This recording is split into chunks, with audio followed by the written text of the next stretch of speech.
What is going on, guys? Money Webby here, back again on Wednesday with an 8-game slate here tonight. I got it broken down for you with my money six of my favorite plays on the slate. So before we get going, if you could drop a like in the video, that'd be greatly appreciated. Let's try to get over 70 likes on this one. Again, thank you if we can hit that.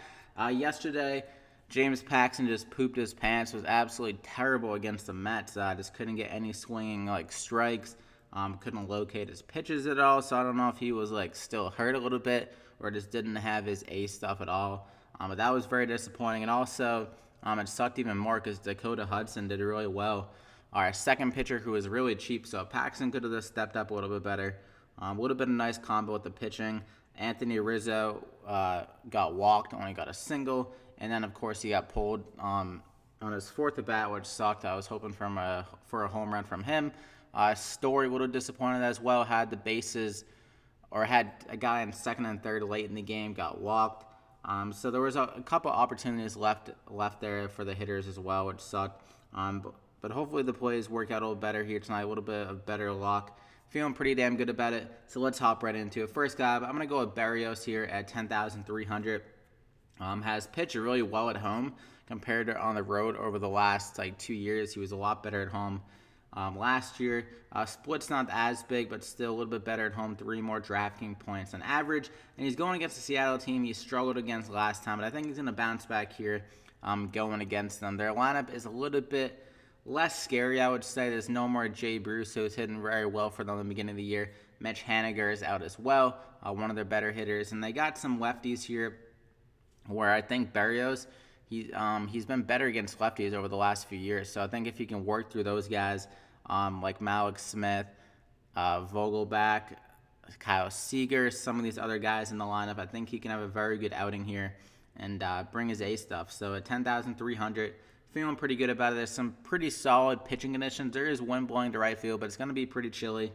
And I feel pretty damn good about him here tonight at home against a Seattle team that's really been struggling over the last month or so. So I'm going to go ahead and lock him in there as my first pitcher. Then I'm going to go with Michael Loss here. Or Michael Loss. Yeah, Michael Loss at 7,200. He had a little bit of a scare last game. He got hit by a line drive. But he's supposed to be fine. I mean, he had a pitching session right after the game the next day or something like that. And he was cleared to go. So I think he's going to be 100% ready. I mean, if that was a bad injury, I would assume he wouldn't be ready to go a few days later, as that happened on the 7th.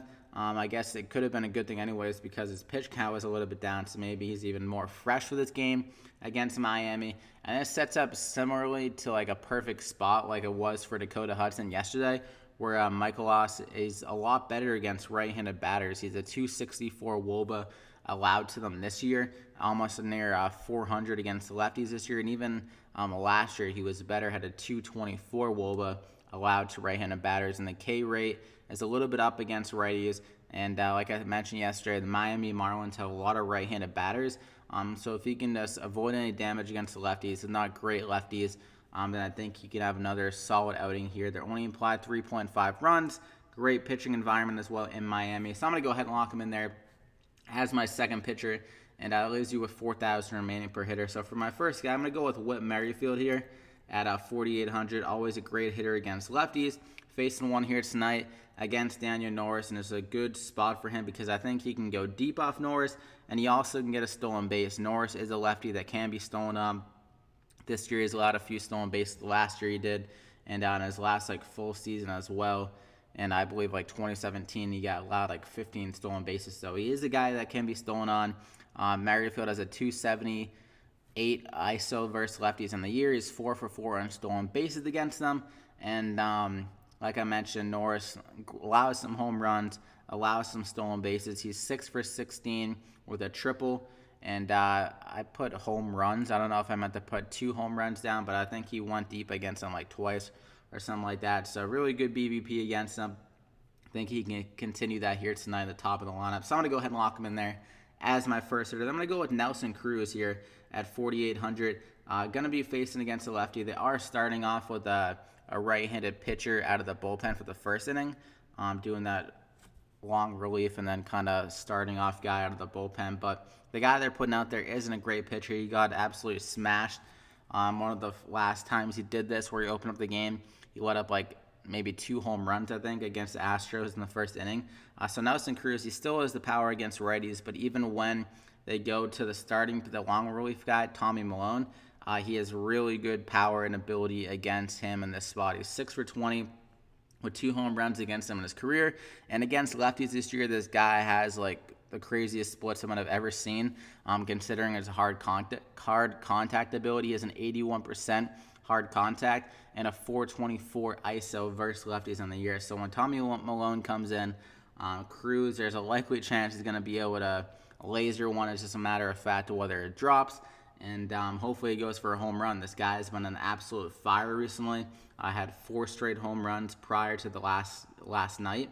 And I think he can get back in that groove against the lefty here tonight, even against the first guy out of the bullpen, who's not a great pitcher. So I'm going to go ahead and lock him in there as my second hitter. Then I'm going to go with CJ Cron. Go with a little mini stack there against Tommy Milone.